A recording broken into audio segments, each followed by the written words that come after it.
We've lost not only a dear friend, but our most powerful rhetorical artillery piece. In my opinion, the finest orator I ever heard. Not a demagogue like Adolf Hitler, not a ranting, shrieking orator like Dinesh D'Souza or a Bible Belt preacher, not a folksy fireside chatter like Ronald Reagan. Hitch was an orator of the mind, a thinking orator, appealing to the mind while at the same time beguiling the audience with wit, literate sophistication, and that incomparable Richard Burton voice. I didn't know him well. I was not privileged to belong to that inner literary brotherhood, Martin Amis, Ian McEwan, James Fenton, Salman Rushdie, and others.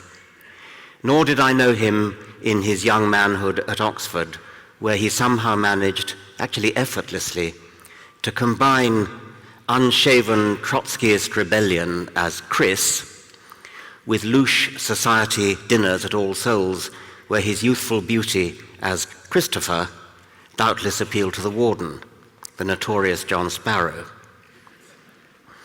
He was proud of his membership of Balliol College, home of radical firebrands and future prime ministers for at least a century, and he publicly alluded to the fact that Balliol was something that he and I shared. With his literary accomplishments, he would certainly have known Hilaire Belloc's poem, To the Balliol Men Still in Africa. Years ago, when I was at Balliol, Balliol men and I was one, swam together in winter rivers, wrestled together under the sun. Belloc's poem is actually about the Boer War, but who today could read the following lines without thinking irresistibly of Hitch, the intrepid war correspondent, the fearless traveller to every troubled spot in the world? Here is a house that armours a man with the eyes of a boy and the heart of a ranger, and a laughing way in the teeth of the world, and a holy hunger and thirst for danger. Far from shunning foxholes, as atheists are proverbially but falsely supposed to do, Hitch sought them out, foxholes all around the world. His thirst for danger was not foolhardy or wanton, like that of the young Winston Churchill in the Boer War, the Northwest frontier.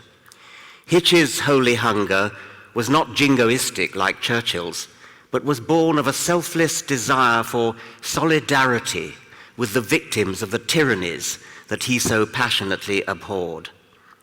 That was why he journeyed year after year to some of the world's most dangerous places. As he himself said, without leaving the letter B, Belfast, Bombay, Belgrade, Beirut, Baghdad.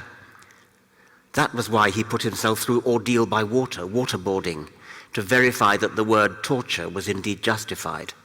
That was why he went to North Korea, real-life embodiment of the 1984 dystopia of his hero George Orwell.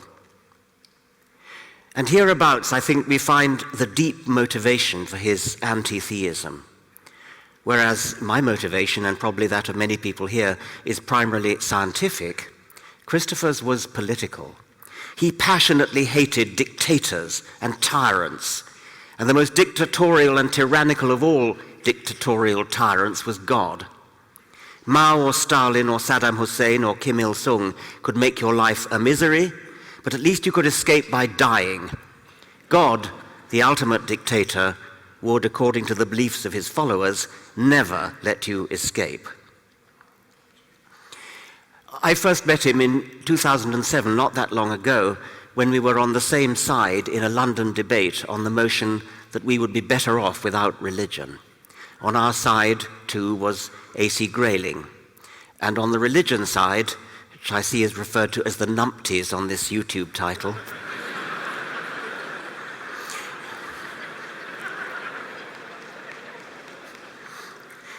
were Rabbi Julia Neuberger, a leading British rabbi, Roger Scruton, the philosopher, and Nigel Spivey, who is an anthropologist. And I remember being spellbound by his oratory on that occasion, and also by his passionate intervention at one point when Rabbi Neuberger was trying to imply that you needed religion in order to be moral. And Hitch roared with that wonderful voice of his, "How dare you! How dare you!" And that shut her up.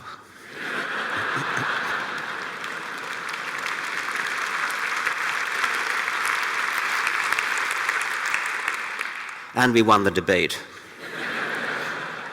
And my next encounter with Christopher was the recording of the Four Horsemen DVD by the Richard Dawkins Foundation, and he kindly made his Washington apartment available for that, and he and his wife gave us all a wonderful dinner afterwards, and that was a very, very memorable occasion for me. I'll never forget that.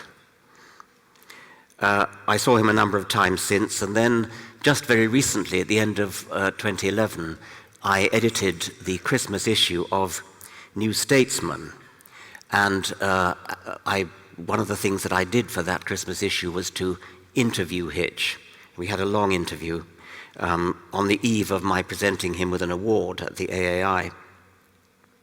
I began by asking him to reminisce about his own early days as a journalist on New Statesman, but he immediately and characteristically said he'd rather talk about topics of current interest, and specifically our shared fight against religion, and I was very pleased about that.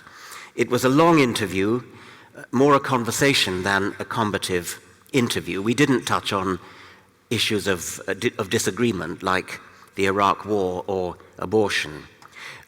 One exchange that I found especially pleasing was the following, I quote, I said, "One of my main beefs with religion is the way they label children as a Catholic child or a Muslim child. I become a bit of a bore about it."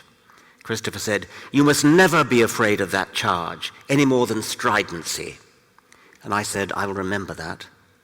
Christopher said, "If I was strident, it doesn't matter. I was a jobbing hack. I bang my drum. You have a discipline in which you're distinguished. You've educated a lot of people. Nobody denies that, not even your worst enemies. You see your discipline being attacked and defamed and attempts being made to drive it out.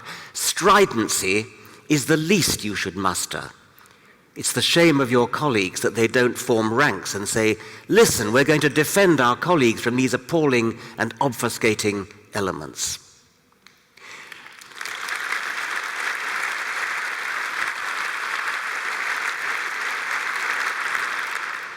Religion poisons everything. The British publisher of his book, God Is Not Great, the British publisher, in that infuriating way that publishers have, changed the subtitle to something utterly unmemorable. Indeed, I've forgotten what it was. Time and again, however, I come back to that original subtitle, Religion Poisons Everything. Scarcely a day goes by but I remember that subtitle and apply it. The following day, after the New Statesman interview, it was my immense privilege to present him with the Richard Dawkins Award of the AAI. And I want to end by reading from the speech that I made on that occasion. "He has inspired and energized and encouraged us. He has us cheering him on almost daily. He's even begotten a new word, the hitch slap. We don't just admire his intellect, we admire his pugnacity, his spirit, his refusal to countenance ignoble compromise, his forthrightness, his indomitable spirit, his brutal honesty. And in the very way he's looking his illness in the eye, he's embodying one part of the case against religion. Leave it to the religious to mewl and whimper at the feet of an imaginary deity in their fear of death. Leave it to them to spend their lives in denial of its reality. Hitch is looking it squarely in the eye, not denying it, not giving in to it, but facing up to it squarely and honestly, and with a courage that inspires us all. Before his illness, it was as an erudite author and essayist, a sparkling, devastating speaker, that this valiant horseman led the charge against the follies and lies of religion. Since his illness, he's added another weapon to his armory and ours, perhaps the most formidable and powerful weapon of all. His very character has become an outstanding and unmistakable symbol of the honesty and dignity of atheism, as well as of the worth and dignity of the human being when not debased by the infantile babblings of religion. Every day he's demonstrating the falsehood of that most squalid of Christian lies, that there are no atheists in foxholes. Hitch is in a foxhole, and he's dealing with it with a courage and honesty and a dignity that any of us would be and should be proud to be able to muster. And in the process, he's showing himself to be even more deserving of our admiration, respect, and love.